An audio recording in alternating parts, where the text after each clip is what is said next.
Welcome to my podcast. As you always agree, double check the patient name or date of birth after you introduce yourself. I thought to bring this topic along the GP surgery because, as we all nowadays, we are witnessing an era of overdone faces and overlooked faces. And of course, there's a lot of clinic who does this kind of functionality along medically trained doctors. So I thought to bring this topic because it's considered under the medical thing as well. So I'm going to talk about filler in general. So filler has a functionality for tissue filling, which used to add volume or structural and layering to support tissue in the face. However, nowadays it has been extended to the different places of the body. That's not the topic that I'm going to talk about now. And it's usually injected with sharp, short needles or can be injected by blunt-tipped cannula for the designated purpose for that injection. Hyaluronic acid usually has several indications. The most popular ones used is the soft ones, and can be in different consistency, depend on the, of course, the velocity and the constitute of the material, which usually, basically, it's a sugary material. However, before, as we all know, there has been different types, like the cemented ones, which once injected is difficult to remove, and in the X-ray will show like calcium. And I think it has been stopped because I haven't heard of that injection anymore. The main problems that can be faced with any even expert injector is intravascular injection, and can cause also visual disturbances and can cause misplaced or migrated filler, like in the lips. And it causes sometimes delayed inflammatory nodules, which is a very difficult one to treat because it has different continuation, and there's a lot of article about this kind of inflammation. And it can, of course, as we all witness wherever we can go, in even the social media, that kind of overdone face, which can cause exaggerated, scary feature, I would say, like alien, mostly for the overlooked cheek and lips, which can defined beyond aesthetic norms. And there are some people, even when you go on the social media, see some people, especially transgender, they're gonna say, I like big, and I'm always going for big without realizing that exaggerated look, and possibly it has to do with the body dysmorphia, generally speaking. So hyaluronic acid, or HA, as we all know, it's not an inert molecule, and this is new for me. It says it serves key immunomodulatory functionality, and it can act as a rigid support when it has been injected deeply, like nowadays when it has been injected for the butt, for the Brazilian butt lift. However, there's a lot of articles stating that you shouldn't cross the fascia because there's a lot of complication, a lot of problems that can happen.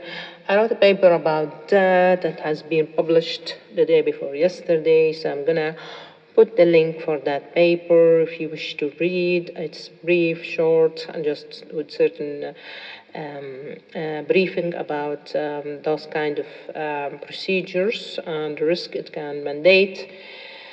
And we know sometimes even for the filler, when it's injected superficially in the face, it will move with each facial expression, as we all see nowadays. Certain celebrity, when they inject their face, just notice the way how they talk or express their face. You can see that the filler can be quite obviously when you just stare at the way how they express their face or they talk.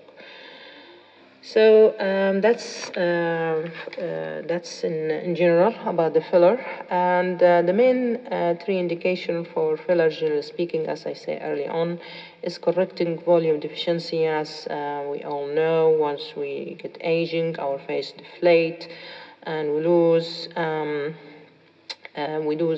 those kind of support in our face, so the face will deflate, and we will have this all sorts of as we can say, the jaw of the face, the angry smile, all those kind of things in the face. Also the lips, they can lose their volume, they can become deflated as well.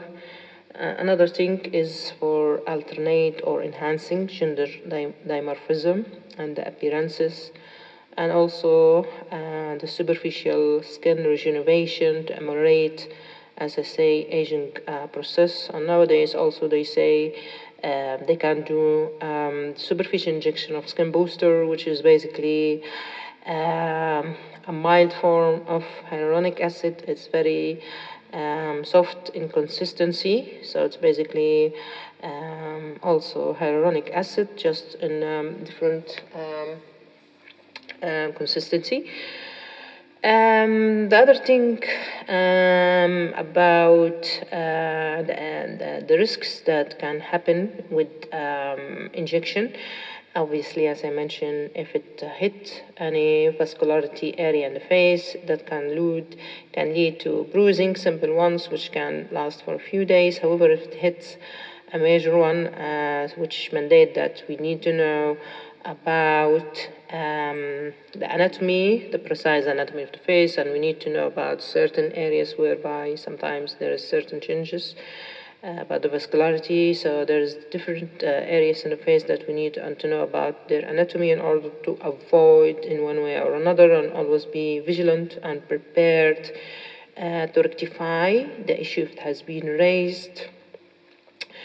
With, of course, obviously the enzyme hyaluronase, which is vital to prevent any infarction, tissue loss, because we need to recognize the area sign, like for instance flash of pallor or livido or intense pain as well, because if we ignore that, this will lead to irreversible necrosis when this insubstantial injection has been employed. And as we all know, there is some risky area in the face that very, very risky, like the nose. Nowadays, people they inject the nose to have that form of the nose. The nose is one of the things, especially at the base of the nose and the bridge. Also nasolabial fold, because there is a superior labial artery which branches in that area, so it's very risky area as well. Also the glabella. And there is a vascular area in that area as well, and the forehead, and also temple.